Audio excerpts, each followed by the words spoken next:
임성근의 이른바 황금폰이 잘만 하면 열리게 될 수도 있을 것 같습니다. 드디어 공수처가 경찰 국수본에 임성근 휴대폰 포렌식 협조 요청을 했다고 합니다. MBC 단독입니다. 지난 1월 공수처는 해병대, 국방부 등 최혜병 사건 관련자들을 압수수색하며 임성근 사단장의 휴대폰을 입수했습니다.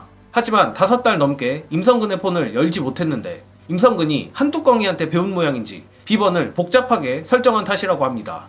그런데 최근 공수처가 공익신고자를 통해 도이치모터스 주가조작 공범 이종호의 임성근 구명로비 내용이 담긴 녹취를 확보했고, 이 녹취를 확보한 직후 경찰청 국가수사본부 디지털 포렌식 센터에 협조 요청을 했다고 합니다.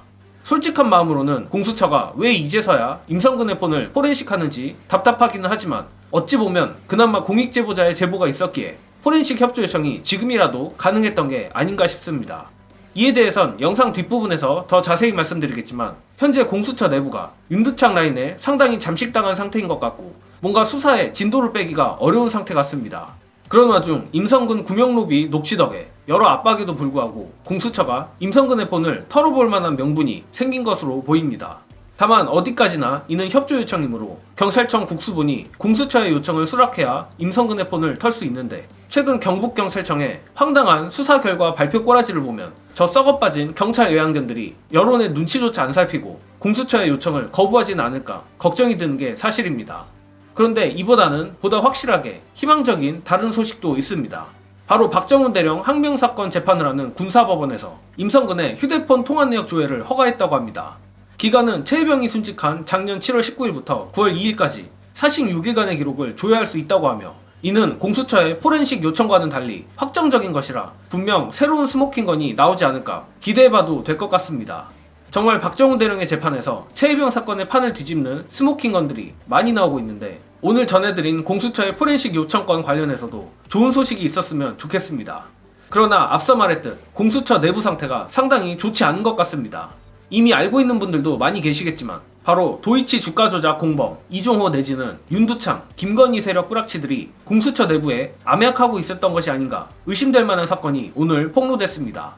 관련해서 김종대 전 의원이 전하는 심각한 현재 공수처 내부 상황 보시고 이어가겠습니다. 제보자가 공수처에 10시간 진술한 때는 7월 4일 지난주 목요일이에요. 들어갈 때는 제4부에 어떤 검사, 부장검사나 누가 와서 조사를 할 줄 알았는데 모르는 검사가 그 조사를 받고 나온 거야. 그런데 한 이틀쯤 지나서 제보가 왔어. 당신을 조사한 그 검사가 도이치모터스 이종호 변호인이야. 그러니까 뭐야? 그 사람이 이종호 변호인이었다고? 그래가지고 배경을 추적해 보니까 또 한 명의 이종호 대표의 변호를 맡았던 검사가 한 명 더 있었던 거예요. 부장검사 아까 말씀드렸잖아요. 그 사람이 이 부장검사로 있는데 이 부장검사가 지금으로부터 사흘 전까지는 공수처 차장 겸임 대행이야. 차장. 그러니까 무슨 얘기냐? 그 사람이 판 짤 수 있었구나. 배당을 할 수 있는. 나 진짜 미치겠다. 공수처의 이종호 대표의 변호인은 이 둘밖에 없어. 와, 그런데 한 사람은 차장이야. 그리고 한 사람은 이 검사인데 제보자는 거기에 간 거야. 인력적 한계 때문에 답답하긴 하지만 그래도 공수처의 수사 의지에 대해선 의심하지 않았는데, 이제는 공수처마저 윤두창 라인의 압박을 더 이상 버티기는 힘들어 보입니다. 역시 최대한 빠른 특검 외에는 답이 없는 듯한데, 특검이 통과되기 전까지 민주당과 야권이 무슨 수를 쓰더라도 공수처 수사 사부에게 시간을 벌어주든가 윤두창 라인이 공작질을 하지 못하게 하든가 특단의 조치를 취해야 할 것 같습니다. 물론 앞서 말했듯 박정훈 대령 재판에서 임성근의 통화 내역이 나오면 당분간 공수처 내 윤두창 라인이 잠깐 주춤하기는 할 것으로 보이나 이제는 정말 시간이 없는 것 같습니다. 따라서 민주당이 오늘 박주민 의원이 제안한 상설특검을 포함해 국정조사든 청문회든 모든 방법을 동원해 후한무치한 국민의힘과 대통령실을 압박하고 최혜병 사건의 진상을 꼭 규명해내기를 간절히 바랍니다. 저는 이만 물러가겠습니다. 시청해주신 여러분 감사합니다.